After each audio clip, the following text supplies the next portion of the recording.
물렁한 복숭아 좋아하세요? 아니면 딱딱한 복숭아 좋아하세요? 사람들마다 본인이 좋아하는 복숭아의 종류가 따로 있죠. 백도, 황도, 천도, 요즘엔 신비 복숭아라는 것도 인기가 참 많은 것 같습니다. 냉장고에 뒀다 먹으면 달콤하고 부드럽고 향긋한 복숭아는 참 맛이 좋은데요. 여름철 대표 과일 중 하나인 복숭아도 함께 먹으면 의사들도 놀란 만큼 몸에 좋은 음식도 있고, 또 복숭아도 잘못 드시면 우리 몸에 독이 될 수도 있습니다. 달콤한 과일인 복숭아는 당뇨 있는 분들이 꺼려하는 과일 중에 하나이기도 하는데요. 이 복숭아도 올바로 알고 드시면 당뇨가 있는 분들에게도 보약이 될 수 있습니다. 지금부터 복숭아와 함께 먹으면 보약이 되는 음식, 그리고 복숭아 드실 때 주의할 점과 복숭아의 효능까지 모든 것 알려드릴게요. 여름 과일의 여왕이라는 별명을 가진 복숭아는 더운 날씨에 다양한 영양소와 수분이 많아서 피로 해소와 식욕 증진에 도움을 줄 수 있습니다. 특히 복숭아에는 우리 몸에 흡수가 빠른 각종 당류와 수분, 비타민, 구연산 무기질 등이 풍부하게 함유되어 있어 더위에 지친 몸에 활력을 불어넣어주며, 수용성 식이섬유인 펙틴과 폴리페놀의 함량도 높아서 혈관 건강에도 좋은데요. 펙틴은 혈중 콜레스테롤 수치를 낮추는 데 도움을 주기 때문에 각종 심혈관 질환 예방에 도움이 됩니다. 또한 복숭아에 함유된 칼륨 성분은 나트륨 배출을 촉진하고 혈압을 낮추는 데 도움을 주기 때문에 고혈압, 동맥경화 등을 예방하는 데 도움이 됩니다. 풍부한 식이섬유는 장 건강에 좋은 역할을 주는데요. 소화를 촉진하고 배변의 양을 늘려 규칙적인 배변 활동에 도움을 주기 때문에 변비뿐만 아니라 장 건강 증진에도 도움이 됩니다. 특히 수용성 식이섬유는 장내 유익항균의 먹이가 되어 장내 환경을 개선하는 데 도움을 주어 장 건강과 면역력 증진에도 놀라운 효능을 발휘합니다. 또한 수용성 식이섬유는 위염, 위궤양을 예방하기도 합니다. 복숭아의 달콤함 때문에 당뇨가 있는 분들은 복숭아 먹기가 꺼려지시잖아요. 이제부터는 걱정 말고 드실 수 있을 거예요. 우선 복숭아는 달콤한 맛에 비해 혈당 지수와 혈당 부하 지수가 낮다는 사실 모르셨죠? 복숭아의 혈당 지수는 30에서 50 정도로 낮은 편입니다. 그리고 복숭아 100g, 복숭아 반쪽 정도를 먹었을 때 혈당 부하 지수는 3에서 5 정도로 낮답니다. 그렇기 때문에 당뇨가 있는 분들도 단단한 복숭아를 적당량 먹는다면 혈당에 큰 부담을 주지 않습니다. 게다가 복숭아는 다양한 항산화 성분이 풍부해서 당뇨 관리와 합병증 예방에도 도움이 됩니다. 특히 폴리페놀 성분은 인슐린 저항성을 개선하고 혈당 조절에 도움을 줍니다. 복숭아의 당뇨에 대한 효과는 연구 결과로도 입증되었는데요. 대한영양사협회에서 발표한 연구에 따르면 제2형 당뇨병 환자들이 12주 동안 하루에 200g 복숭아를 섭취했을 때 공복 혈당과 당화혈색소 수치가 감소했다고 밝히고 있습니다. 이 연구 결과는 복숭아가 당뇨 관리에 실질적인 도움이 된다는 걸 보여주고 있습니다. 다만 모든 복숭아가 당뇨에 좋은 건 아닙니다. 물렁한 복숭아는 좋지 않습니다. 조직이 단단해요. 체내에 소화되고 흡수되는 속도가 느린 딱딱한 복숭아를 드시는 것이 좋습니다. 단단한 복숭아를 드실 때 혈당이 급격하게 오르는 것을 막아줄 수 있습니다. 반면에 너무 물렁하고 당도가 높아 보이는 복숭아는 위험할 수 있습니다. 이런 물렁한 복숭아는 부드럽고 금방 소화되기 때문에 혈당을 급격하게 치솟게 만들 수 있습니다. 당뇨 환자의 혈당 관리에는 정말 치명적일 수 있어요. 혹시 복숭아 껍질을 함께 드시나요? 아니면 껍질은 버리고 부드러운 과육만 드시나요? 사실 복숭아 껍질에는 과육보다 무려 5배나 많은 식이섬유가 들어있습니다. 이 식이섬유는 당뇨 관리에 정말 중요한 성분입니다. 식이섬유가 풍부한 식품은 혈당 상승을 억제하고 인슐린 감성을 높여준답니다. 그래서 당뇨가 있는 분들은 복숭아를 껍질째 드시는 것이 좋습니다. 복숭아 껍질의 효과는 이미 여러 연구를 통해 입증되었는데 한국식품연구원에서 발표한 연구 결과에 따르면 복숭아 껍질 추출물이 혈당을 내려주고 인슐린 저항성 개선에 효과가 있다고 보고하기도 했습니다. 껍질에 풍부한 폴리페놀과 식이섬유가 이런 효과를 나타낸 것입니다. 복숭아는 당뇨뿐만 아니라 항암 효과도 있는데요. 복숭아에는 폴리페놀, 카로티노이드 등 항산화 성분이 풍부하게 들어있어 바람의 원인인 활성산소를 제거해주기 때문입니다. 이런 효능으로 각종 암 예방에 도움이 됩니다. 또한 복숭아에 함유된 클로로겐산과 네오클로로겐산은 정상세포에는 영향 없이 유방암세포의 성장을 억제하는 효과가 있으며 미국 워싱턴 주립대학교 연구팀에 따르면 생쥐를 대상으로 한 실험에서 복숭아 속에 화합물질이 유방암세포의 성장과 확산을 억제하는 효능이 있는 것으로 나타났다고 합니다. 복숭아를 먹으면 안색이 좋아지고 피부 미용에도 좋아 미인이 된다는 말이 있는데요. 실제로 농촌진흥청에서 실험한 결과에 따르면 복숭아 추출물이 멜라닌 색소의 형성을 막는 데 도움을 주기 때문에 피부 미백에 효능이 있다고 보고되었습니다. 또한 복숭아에는 폴리페놀, 베타카로틴, 비타민 등이 풍부하게 함유되어 있어 노화의 원인인 활성산소를 제거해 주어 노화 방지에 도움이 된답니다. 복숭아는 수분의 함량이 높아 여름철 지친 피부에 수분 공급을 도와 피부의 활력을 높이는 데에도 탁월한 효능을 발휘합니다. 또한 복숭아는 신경을 안정시켜 주는데 도움이 됩니다. 성분이 들어있어 불면증, 불안감 등을 줄여주고 풍부한 마그네슘은 스트레스와 불안 해소를 돕고 과도한 흥분으로부터 신경계를 진정시켜주는 효과가 있습니다. 복숭아에 들어있는 구연산, 아스파라긴산, 글루타민 등은 스트레스를 줄이는 데 도움을 주기 때문에 잠자리에 들기 전 복숭아를 먹으면 여름철 불면증 해소에도 도움이 됩니다. 이렇게 좋은 복숭아도 함께 먹으면 시너지가 폭발해 보약이 되는 음식들이 있습니다. 아몬드, 호두와 같은 견과류에는 불포화 지방산이 매우 풍부합니다. 이 불포화 지방산이 인슐린 감수성을 높이고 혈당을 안정시켜 주는데 여기에 복숭아에 폴리페놀이 더해지면 혈당 조절 효과는 높아지게 됩니다. 달콤한 복숭아와 고소한 견과류를 함께 드시면 당뇨 예방과 당뇨 관리에 최고인 것이죠. 그리고 많은 분들이 요거트에는 유산균이 풍부해 장 건강에 도움이 된다는 걸 알고 계실 거예요. 여기에도 복숭아를 함께 드시면 그 효과가 2배로 늘어나는데요. 복숭아에 들어있는 폴리페놀이 유산균의 활성을 높여주는데요. 이렇게 되면 장내 환경이 좋아져 인슐린 저항성도 개선되고 혈당 조절도 쉬워집니다. 계피는 인슐린 저항성을 개선하는 것으로 잘 알려져 있습니다. 매일 계피가루를 조금씩 섭취하는 것만으로도 당뇨 관리에 도움이 되는데요. 계피와 복숭아를 함께 드시면 시너지를 내서 혈당을 안정시켜 줄 수 있습니다. 이렇게 몸에 좋을 것만 같은 복숭아도 드실 때 주의하셔야 할 것들이 있습니다. 언제, 어디서든 먹기 좋은 복숭아, 통조림 잘 알고 계시죠? 복숭아 통조림을 절대 드시면 안 됩니다. 통조림 복숭아에는 설탕의 함량이 매우 높기 때문입니다. 많은 설탕이 들어가 있을 뿐만 아니라 복숭아 자체도 물렁물렁하여 드시게 되면 혈당이 급격히 올라가게 됩니다. 당뇨 환자에겐 치명적일 수 있을 뿐만 아니라 건강한 사람도 자주 드시게 되면 췌장이 망가지고 각종 심혈관 질환의 위험이 높아질 수 있습니다. 게다가 통조림 가공 과정에서 영양소 손실도 많이 일어나게 되는데요. 비타민 C와 폴리페놀 같은 중요한 영양소가 파괴될 수 있습니다. 이렇게 되면 당뇨 관리에 도움되는 성분뿐 아니라 건강에 좋은 여러 영양 성분이 사라져 그냥 단맛 나는 젤리 비슷한 음식을 먹는 것과 마찬가지가 되는 것입니다. 그러니 통조림 말고 반드시 싱싱한 복숭아를 드시기 바랍니다. 또한 복숭아에도 부작용이 있는데요. 복숭아 알러지 많이 들어보셨죠? 복숭아 알러지가 있거나 복숭아를 먹었을 때 두드러기, 호흡곤란, 설사, 발작 등의 증상이 발생한다면 복숭아는 피하는 것이 좋습니다. 또한 복숭아는 식이섬유의 함량이 높아서 과도하게 많이 먹게 되면 설사, 복통 등의 부작용이 발생할 수 있으니 과다 섭취는 피하시기 바랍니다.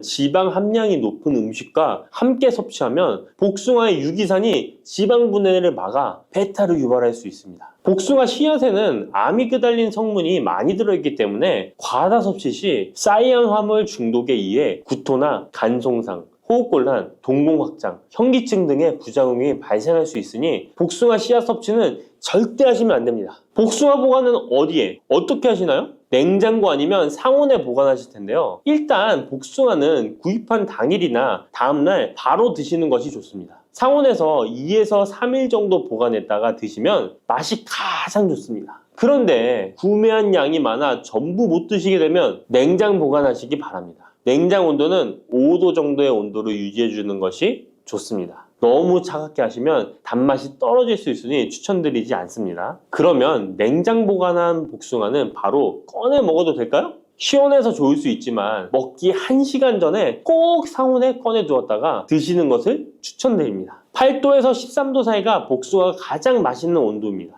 상온에 잠시 두면 냉장고의 차가운 온도가 풀리면서 복숭아의 달콤함이 살아납니다.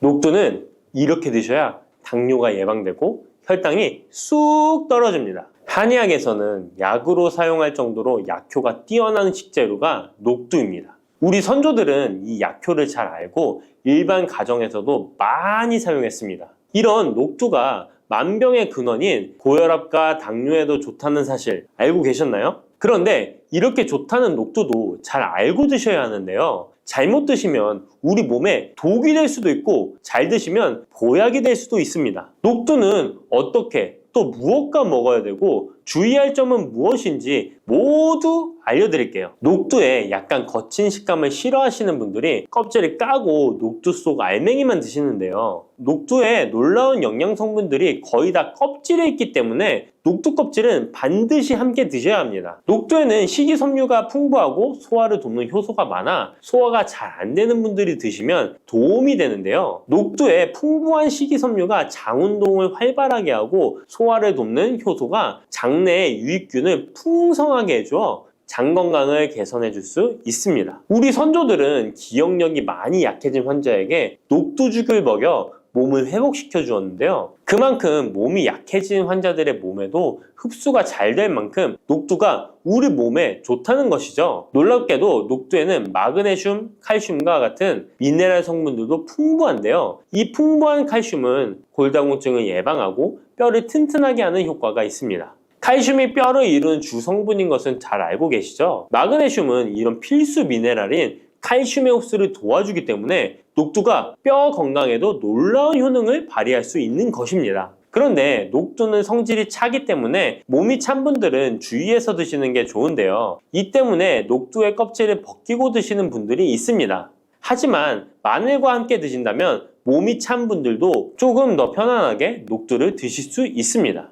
마늘의 따뜻한 성질이 녹두의 찬 성질을 중화시켜 주기 때문이죠. 이뿐만 아니라 마늘이 대표적인 항암식품인 사실은 알고 계시잖아요. 마늘에는 S알리시스테인과 알리신이라는 성분이 풍부해서 암세포를 억제하고 사면시켜주는 효능이 있습니다. 또한 강력한 항산화 성분인 폴리페놀이 많이 들어있어서 나쁜 콜레스테롤의 성장을 막아 혈관을 깨끗하게 만들어주기 때문에 심혈관 질환에 매우 탁월하답니다. 이뿐만 아니라 체내 지방의 대사를 촉진하여 지방 분해를 통해 체지방을 제거하고 비만을 예방하는 효능까지 있는 놀라운 식품이죠. 그래서 마늘을 녹두와 함께 드시면 시너지 효과가 있기 때문에 우리 몸에 보약이 될 수 있습니다. 마늘과 녹두를 함께 먹을 수 있는 가장 간단한 방법은 마늘 녹두밥을 지어 먹으면 되는데요. 녹두를 물에 충분히 불려서 밥을 하시면 녹두 껍질의 거친 식감을 완화시켜 편하게 드실 수 있습니다. 그리고 우리가 녹두하면 생각나는 대표적인 음식이 녹두 빈대떡이 있는데요. 맛있는 녹두 빈대떡에 돼지고기를 갈아서 함께 부쳐 먹기도 하죠. 이 방법은 영양학적으로도 탁월한 조합이 됩니다.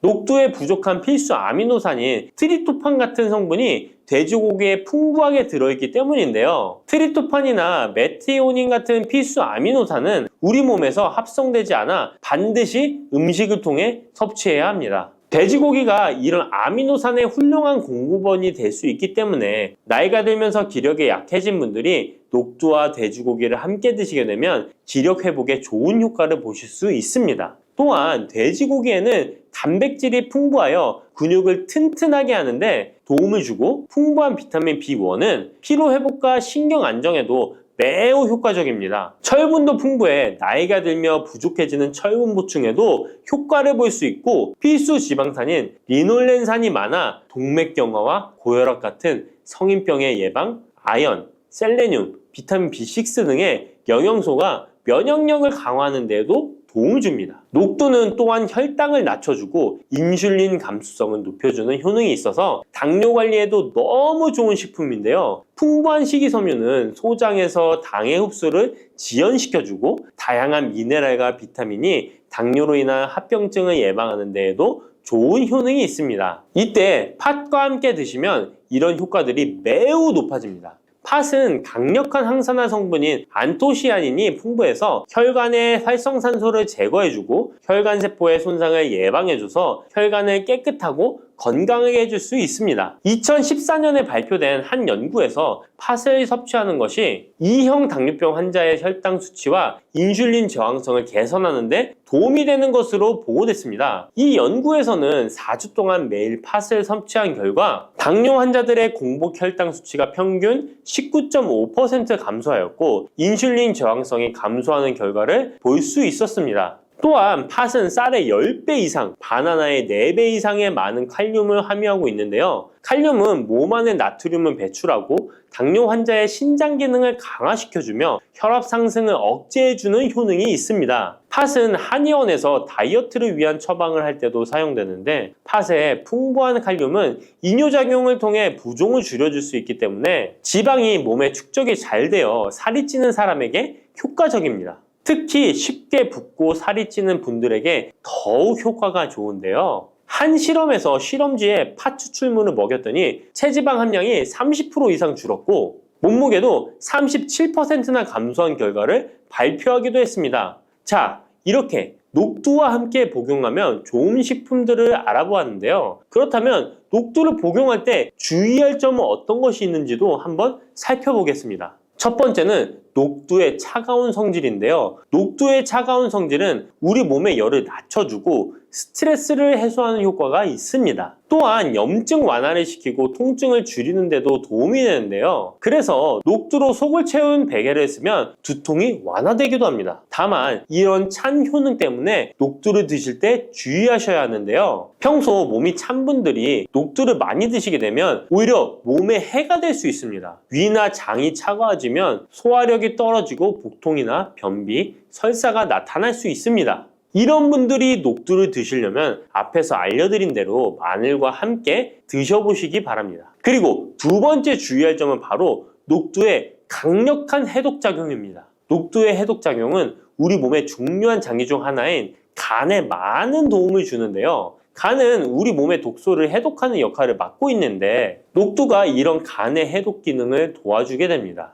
녹두의 풍부한 단백질과 펩타이드는 간 해독작용에 필요한 글루타치온의 원료를 공급해주며 체내에 중금속과 독성물질과 결합하여 몸 밖으로 내보내는 역할을 하게 됩니다. 특히 중금속 해독 연구에서는 납, 카드뮴 등의 흡수를 억제하거나 배출을 도와서 독성 완화 효과를 보여주기도 했습니다. 하지만 이런 효과가 우리가 보약을 복용하는 경우에는 상극이 될 수 있습니다. 보약의 효과가 녹두의 해독작용 때문에 많이 사라져버릴 수 있기 때문입니다. 그래서 한의원에서 한약을 지으면 녹두나 숙주나물을 먹지 말라고 얘기하는 겁니다. 이런 녹두의 해독작용은 녹두의 껍질에 있는 성분 때문에 나타나게 되는데요. 따라서 껍질을 제거하고 만든 요리나 녹두 전분으로 만든 청포묵, 녹두당면을 드시면 녹두의 해독작용은 누릴 수가 없습니다. 물론 녹두 껍질을 제거해도 알맹이에 영양 성분들이 풍부한데요. 해독작용이 필요한 경우에는 껍질을 제거하지 않고 복용하시는 게 좋습니다. 세 번째로 복용 시에 주의할 점은 녹두의 풍부한 칼륨입니다. 앞에서 얘기했던 것처럼 칼륨은 나트륨을 배출해주며 당뇨와 고혈압에 도움이 되지만 신장이 약하신 분들에게는 간혹 독이 될 수 있습니다. 신장이 약하신 분들이 녹두를 필요 이상 많이 드시게 되면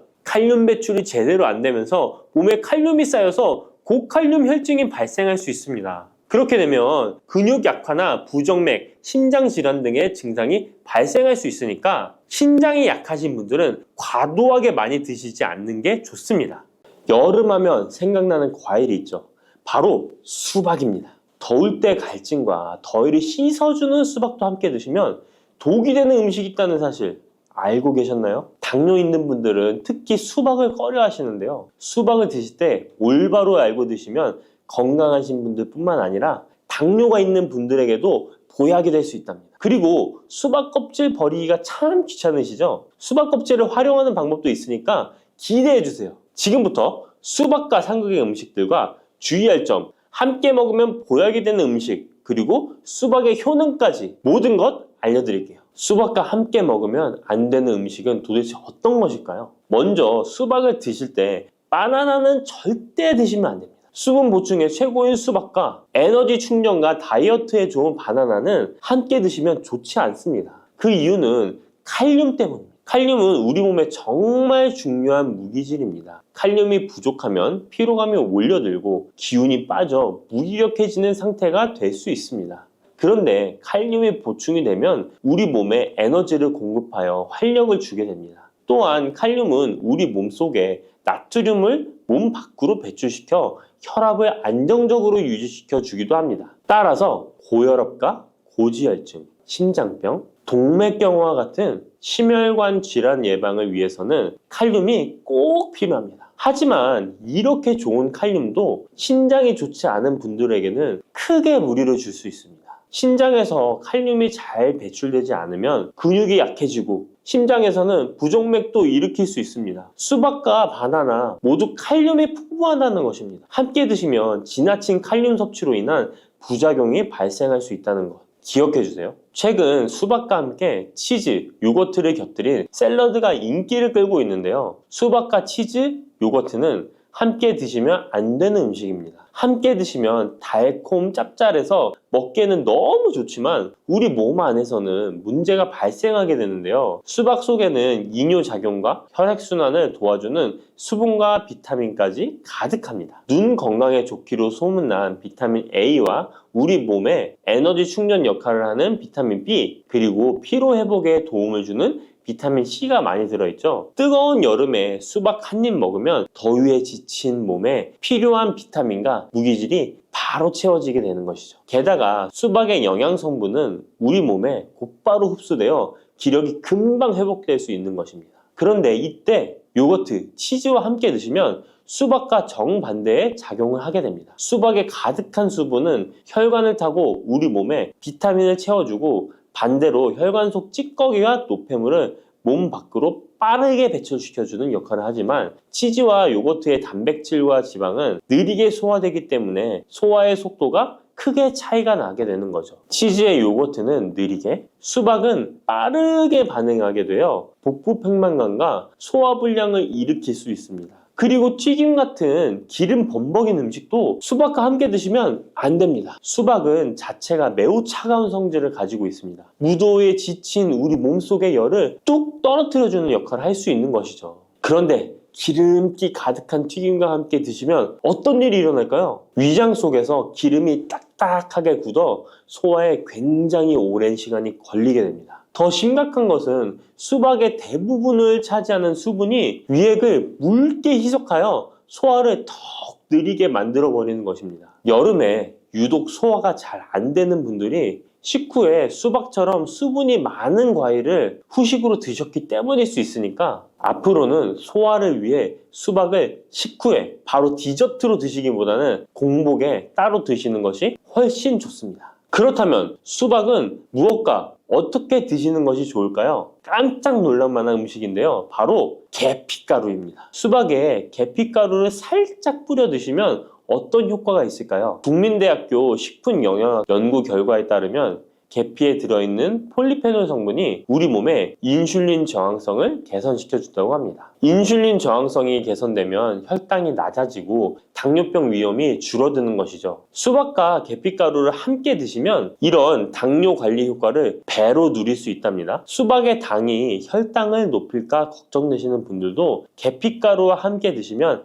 안심하고 수박을 드실 수 있는 것이죠. 그럼 이 계피가루를 대체 수박과 어떻게 같이 먹냐고요? 그럴 줄 알고 함께 먹는 방법도 준비했습니다. 수박 토마토 샐러드인데요. 수박 한쪽과 토마토 한 개를 적당한 크기로 준비하고 올리브오일 한 스푼과 상추나 깻잎 같은 녹색잎 채소를 곁들이고 계피가루를 살짝 뿌려주면 완성입니다. 한 가지 더 알려드리자면 수박 레몬 주스입니다. 물 200ml에 수박 한쪽, 레몬 한 개를 믹서에 갈아주고 계피가루를 살짝 넣어 마시면 됩니다. 토마토도 수박과 함께 드시면 정말 좋은데요. 수박의 색이 빨간 이유는 라이코펜이라는 성분 때문입니다. 토마토가 기적의 항암식품으로 불리는 이유가 바로 빨간색 라이코펜 때문인데요. 놀랍게도 수박에는 토마토보다 라이코펜이 무려 30% 많이 들어있습니다. 수박의 라이코펜이 우리 몸속에서 각종 혈관 질환의 원인인 활성산소와 혈전을 싹 제거해줍니다. 또한 세포가 노화되고 산화되는 것을 막아주고 정상세포가 암세포로 변하는 것을 원천 차단해준답니다. 라이코펜이 풍성한 수박과 토마토를 함께 드시면 암을 예방하는 것은 물론이고 암세포를 사멸시키기도 한답니다. 토마토의 유기산과 수박 속의 칼륨이 함께 작용하면서 세포의 활성을 도와주고 혈관을 청소하고 염증까지 싹 제거해 줄 수 있습니다. 실제로 토마토와 수박의 항암 효능은 전립선암과 동맥경화에 매우 효과적입니다. 조금 전 알려드린 대로 수박과 토마토를 함께 샐러드로 드셔도 좋고 갈아서 주스로 드셔도 정말 좋습니다. 수박과 토마토의 라이코펜 성분은 지용성 성분이기 때문에 기름과 함께 드시면 좋은데요. 수박과 토마토를 기름에 살짝 구워 드셔도 되고 올리브유를 드레싱으로 뿌려 드시거나 견과류와 함께 곁들여 드시면 항암 성분의 흡수율이 2배 이상 극대화됩니다. 수박씨 혹시 뱉어버리시나요? 앞으로는 수박씨도 씹어 드시길 바랍니다. 수박씨가 중국에서는 없어서 못 먹는 간식이라는데요. 수박씨는 30%가 단백질로 되어 있습니다. 그 양은 씨앗 중에서도 최고 수준으로 잣과 땅콩, 해바라기 씨보다 월등히 높은 양입니다. 수박씨의 나머지는 어떤 성분일까요? 바로 불포화 지방산인 리놀렌산입니다. 리놀렌산은 뇌 자체를 구성하는 아주 중요한 성분으로 뇌 기능을 올려주어 치매 예방에 탁월한 효능을 발휘합니다. 게다가 수박씨의 리놀렌산은 우리 몸속에 체지방이 쌓이는 것을 막아주고 내장지방이 생기는 것도 차단해줍니다. 혈액 속에 나쁜 콜레스테롤 수치를 낮춰주어 각종 성인병 예방에도 최고입니다. 또한 쿠크르비타신이라는 영양성분이 들어있는데요. 이 성분은 혈액 자체를 맑게 만들어주고 살균까지 시켜주어 암 발생을 막아주고 기생충을 제거하는 구충 효과까지 있습니다. 수박씨를 모아서 잘 씻어 말린 뒤 마른 팬에 살짝 볶아 드시면 고소한 견과류처럼 맛있게 드실 수 있습니다. 수박이 다 좋은데 수박 껍질이 부피가 커서 버리기 힘드시죠? 많은 분들이 수박의 빨간 부분만 드시고 흰색 부분은 그냥 버리는데요. 이 흰색 수박 껍질 부분이 우리 몸에 보약이 된답니다. 수박의 흰색 껍질 속에 가득한 시트룰린이라는 성분 때문인데요. 이 성분 때문에 수박 다이어트와 붓기 제거로 좋은 수박차가 많이 알려지고 있습니다. 팔다리가 붓는 부종은 왜 생기는 것일까요? 그 이유는 독소가 잘 배출되지 않아서 그런 현상이 나타나는 것입니다. 우리 몸의 장기가 활동을 하고 나면 노폐물이 생기게 됩니다. 그 노폐물이 제때에 잘 배출되어야 하는데 노폐물이 그냥 배출되는 것이 아니라 시트룰린의 도움을 받아 안전한 형태인 요소로 바뀌어 신장을 통해 배출되어야 합니다. 그런데 이 시트룰린이 수박에 많이 들어있어 붓기 제거, 독소 배출에 효능이 탁월한 것입니다. 또한 시트룰린은 동맥 혈관 자체를 넓게 만들어줘 혈관이 넓어진 만큼 혈액순환도 더 원활해지고 온몸 구석구석에 산소 공급도 원활히 되는 것입니다. 근데 이 시트룰린이 수박의 빨간 과육보다 흰 껍질에 2배나 많이 들어있습니다. 그렇다면 수박 껍질을 그냥 버리면 안 되겠죠. 그러면 수박 껍질은 어떻게 먹을 수 있을까요? 간단한 방법은 깍두기를 만들어 드시면 되는데요. 수박 껍질을 적당한 크기로 썰어서 소금에 절인 후 매실청이나 식초를 넣고 숙성시키면 맛있는 수박 껍질 깍두기가 됩니다. 또 다른 방법은 수박 껍질 피클인데 적당한 크기로 얇게 썰어서 피클을 만들어 냉장 보관하면 깔끔한 맛과 아삭한 식감이 일품입니다. 또 여름이면 햇빛에 피부가 많이 그을리잖아요. 그때 수박 껍질을 사용하면 되는데요. 수박 껍질에 비타민이 특히 많아서 얇게 썰거나 갈아서 얼굴팩을 해주면 여름철 자외선에 지친 피부와 주름을 탱탱하게 펴주고 수분까지 보충해줍니다. 특히 피부 트러블과 염증의 진정 효과가 훌륭하니까 꼭 한번 해보시길 바랍니다. 수박에는 먼저 말씀드린 효능들 외에도 생각지도 못한 놀라운 효능이 많이 있습니다. 노화 방지에 좋은데요. 수박에는 라이코펜, 베타카로틴, 비타민 등 항산화 성분이 풍부하게 함유되어 있어서 노화의 원인인 활성산소 제거에 도움을 주기 때문에 노화 방지, 탄력 있는 피부 유지에 도움이 됩니다. 또한 수박에는 비타민 C가 풍부하기 때문에 피부 미백과 피부 미용에 좋으며, 수박에 들어있는 수분은 피부 보습 효과와 자극받는 피부를 진정시키는 효과가 있습니다. 그리고 수박은 피로 회복에도 좋은데요. 수박에는 몸속에서 흡수가 잘 되는 포도당과 과당이 풍부하게 함유되어 있어 피로를 빠르게 회복시켜주고, 아르기닌도 풍부하기 때문에 더위로 인한 피로 해소와 숙취 해소에도 도움이 됩니다. 또한 비타민 복합체 중 하나인 콜린 성분도 풍부하기 때문에 뇌 기능을 원활하게 만들어 편안한 잠을 잘 수 있도록 도와주기도 합니다. 면역력도 강화해 주는데요. 수박에 라이코펜 성분이 면역 체계를 교란하는 활성산소를 제거해 주어 감기, 독감 등 호흡기 질환 예방에도 효과적입니다. 이 밖에도 수박은 칼로리가 낮고 수분과 식이섬유가 풍부해서 포만감을 높여주어 다이어트에도 좋으며 지방 분해 및 근육을 강화시키는 데도 탁월합니다. 특히 근육통 완화에도 효과적인데요. 수박에 들어있는 칼륨과 시트룰린 성분은 근육을 이완시키는 작용을 하기 때문에 고강도 운동이나 과로로 인한 근육 통증을 완화하는 데 도움을 줄 수 있습니다. 농업식품화학지식저널에 따르면 수박 주스를 하루에 약 473ml 마신 선수들은 근육통이 덜 발생하고 심장막동수도 낮은 것으로 확인되었다고 발표하기도 했습니다. 쑥 잘못 먹었다가 맹독 때문에 응급실로 실려갈 수 있어요. 얼마 전 시골 마을에서 쑥 때문에 한바탕 큰 소동이 있었는데요. 마을 사람 7명이 쑥을 먹고 응급실에 실려갔던 거예요. 도대체 왜 그들은 응급실에 실려간 걸까요? 봄이면 향긋한 향과 쌉싸름한 맛으로 많이 먹는 쑥이 사실 정말 잘 알고 드셔야 한다는 건데요. 잘못 알고 먹으면 이 마을 사람들처럼 응급실에 실려갈 수 있다는 거예요. 그럼 지금부터 쑥 드실 때 주의할 점, 그리고 쑥을 드시면 안 되는 분들, 쑥과 함께 드시면 안 되는 음식, 쑥의 효능, 쑥과 함께 드시면 보약이 되는 음식에는 어떤 것이 있는지 쑥 건강하게 먹는 방법까지 알려드릴게요. 우리나라에 자라는 쑥의 종류가 40종이 넘고 쑥과 비슷하게 생긴 독초도 있어 채취 시 주의해야 합니다. 먼저 오초라는 독초가 있는데 쑥과 비슷하여 해마다 오초를 섭취하고 병원에 실려오는 환자들이 있습니다. 이 오초는 조선시대에는 사약을 만들 때 사용할 정도로 맹독을 가지고 있습니다. 많이 자랐을 때는 쑥과 어느 정도 구분이 되지만 어린 잎인 새수는 쑥과 너무 비슷해서 이런 사고가 자주 발생하게 됩니다. 그리고 쑥은 아무 데서나 채취해서 드시면 안 되는데요. 그 이유는 바로 중금속 때문입니다. 도심이나 하천,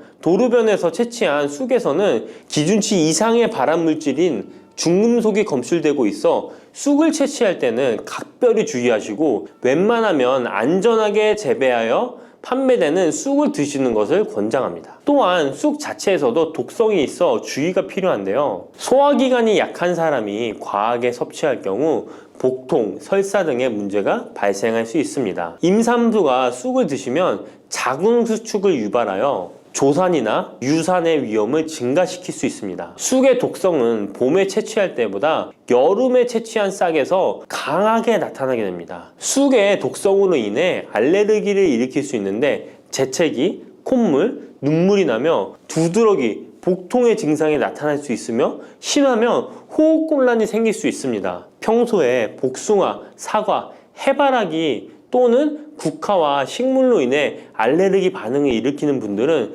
특별히 주의하셔야 합니다. 몸에 열이 많은 분들도 쑥을 함부로 드시면 안 됩니다. 쑥이 몸에 좋다고 하여 계피, 대추 또는 각종 야채를 넣어 차를 끓여 드시기도 하고 물 대신 드시거나 쑥즙을 내어 드시는 분들이 계신데요. 평소 몸에 열이 많은 분들은 절대 이렇게 드시면 안 됩니다. 한의학에서 생쑥은 따뜻하고 익힌 쑥은 뜨겁고 매운 성질을 가지고 있는 식물이라고 합니다. 몸에 열이 많은 분들이 쑥을 저렇게 드시면 몸에 지나치게 많은 열이 발생해 특히 가슴과 머리 쪽으로 올라가게 되는데 이 열로 인해 혈압이 올라가고 심장병의 원인이 될 수도 있습니다. 이런 쑥을 드실 때는 함께 먹는 음식도 중요한데요. 절대로 함께 드시면 안 되는 음식은 우유입니다. 요즘 쑥을 이용해 케이크도 만들고 음료로 쑥 라떼 같은 것도 인기가 높은데요. 쑥의 효능들이 우유와 함께 먹으면 전부 사라지게 되는데요. 우유의 카제인 단백질이 쑥에 있는 폴리페놀과 결합하여 몸에 흡수되지 않고 배출되도록 만들기 때문입니다. 따라서 아무리 좋은 쑥도 우유와 함께 드시면 전혀 소용이 없다니 정말 아쉽죠.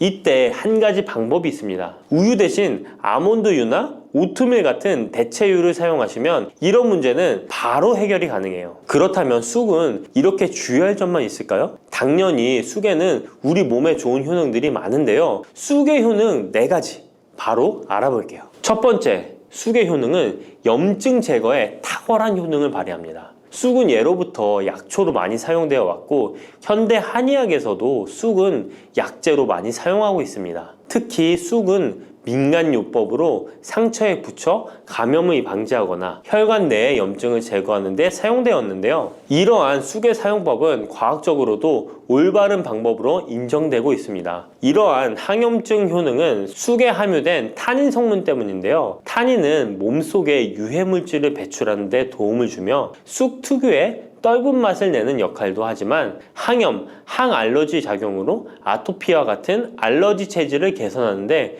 도움을 주기도 합니다. 그리고 혈액 정화 작용을 해주는 클로로필 성분이 풍부하여 혈관 내에 나쁜 콜레스테롤을 흡착하여 배출해주어 혈액순환을 원활하게 해줍니다. 이뿐 아니라 클로로필은 혈액 내에 해로운 병균을 제거해주는 백혈구의 수를 늘려 염증을 억제하는 데 탁월한 효능을 발휘해줍니다. 두 번째 쑥의 효능은 당뇨 개선에 탁월합니다. 쑥에는 이눌린이라는 수용성 식이섬유가 풍부한데요.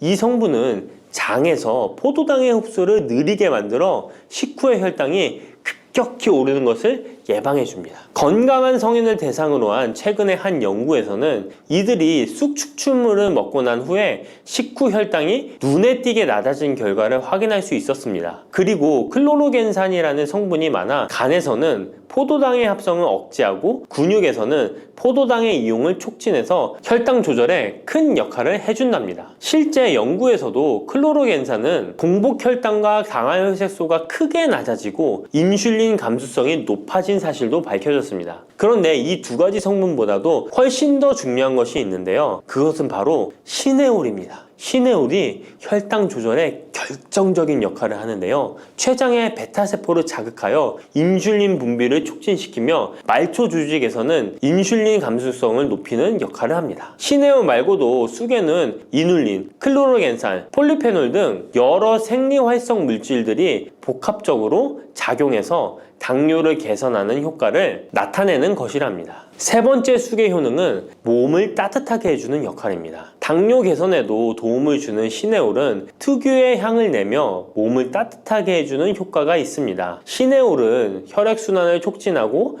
면역력을 강화하는 데 도움을 주는데요. 특히 손발이 찬 수족냉증을 개선하는 데 효과적이며 신진대사를 원활하게 해주어 생리통, 생리불순 등의 여성 질환을 완화시키는 데 큰 역할을 해줍니다. 쑥의 따뜻한 성질이 혈액순환을 촉진시키고 자궁의 기능을 강화해주기 때문이랍니다. 네 번째 쑥의 효능은 장을 건강하게 하여 변비를 예방하고 소화불량을 해결하는 데 도움을 주는 것입니다. 쑥에는 시금치보다 무려 3배나 많은 식이섬유를 가지고 있어 장 운동을 촉진하고 변비 및 숙변 제거에 탁월합니다. 또한 시네올은 위장 점막의 염증을 완화하고 위장 내 유해균을 제거하여 소화장애를 예방하는 데 도움을 줍니다. 그리고 쑥에 함유된 비타민 A는 장내의 점막을 보호하여 장 건강을 유지하는 데 도움을 주며 항산화 작용에 뛰어난 비타민 C는 장내 유해균을 제거해 주어 장내 환경을 건강하게 해줍니다.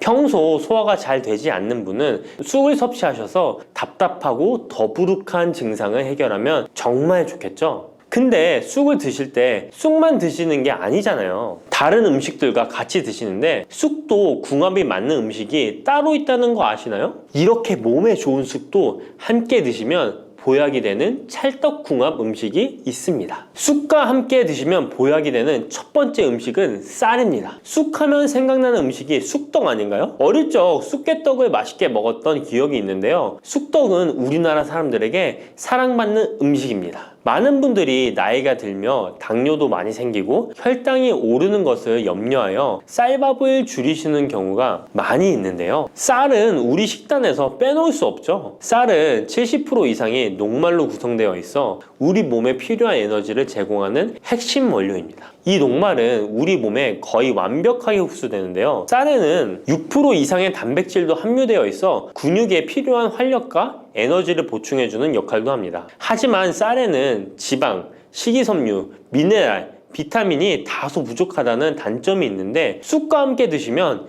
이런 문제는 바로 해결됩니다. 쑥은 칼슘이 풍부하여 뼈를 튼튼하게 할 뿐만 아니라 많은 비타민을 갖고 있어 쌀의 부족함을 채워줍니다. 두 번째, 쑥과 함께 드시면 보약이 되는 음식은 브로콜리입니다. 쑥과 브로콜리를 함께 드시면 염증과 항암에 놀라운 효능을 갖게 되는데요. 브로콜리는 건강에 좋은 채소라는 사실은 이미 잘 알고 계실 거예요. 그런데 쑥과 함께 드시면 그 효과는 폭발적으로 향상되는데요.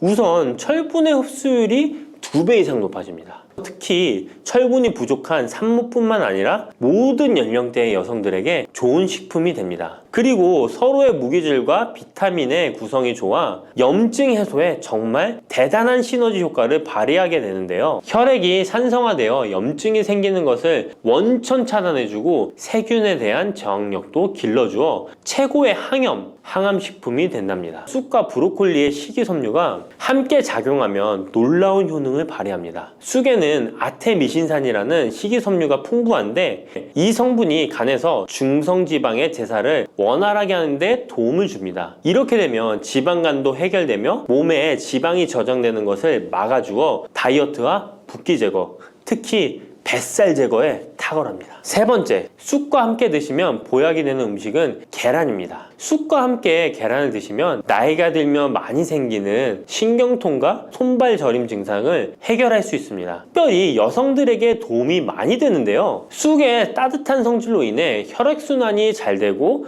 몸의 붓기와 독소를 제거해주는 효과가 좋아 신경통, 저림 같은 증상을 진정시키는데 놀라운 효능을 발휘하는 것입니다. 계란의 단백질과 쑥이 만나 근육을 단단하게 만들어줍니다. 계란에는 단백질과 항산화 성분이 풍부하지만 비타민C가 부족한데 쑥에 많은 비타민C가 있어 계란의 부족한 부분을 채워줍니다. 쑥의 칼륨과 미네랄은 혈액 속에서 세포의 균형을 지켜주고 폐를 정화하여 폐 질환도 완화시켜줍니다. 또한 골다공증과 같은 뼈 질환을 예방해주기도 합니다. 그리고 쑥과 계란을 함께 드시면 뇌 건강에도 좋은데요. 계란의 콜린과 쑥의 비타민이 함께 기억력과 인지 능력을 향상시켜주고 뇌세포를 보호하여 치매를 예방해줍니다. 네 번째, 쑥과 함께 드시면 보약이 되는 음식은 콩나물입니다. 콩나물과 쑥은 식이섬유와 필수 아미노산이 풍부하여 소화 기능을 강화시키는데 탁월한 시너지를 발휘합니다. 콩나물에는 다양한 비타민과 미네랄이 풍부하여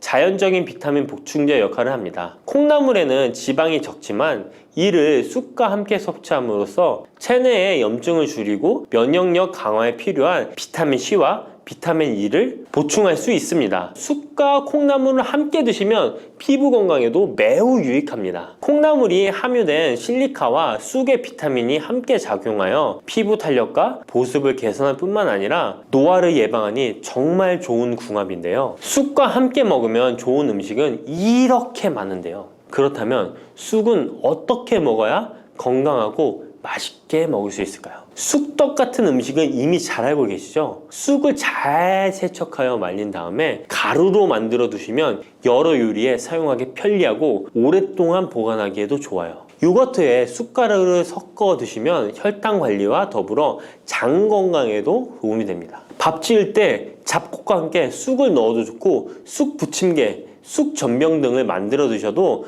맛과 향이 좋습니다. 계란물에 쑥가루를 넣어 계란말이를 해 드셔도 되고, 계란찜이나 계란국에 쑥을 넣어 드셔도 됩니다. 계란찜이나 계란말이를 만들 때 브로콜리까지 넣어 드시면 건강에 더욱 좋은 음식이 된답니다.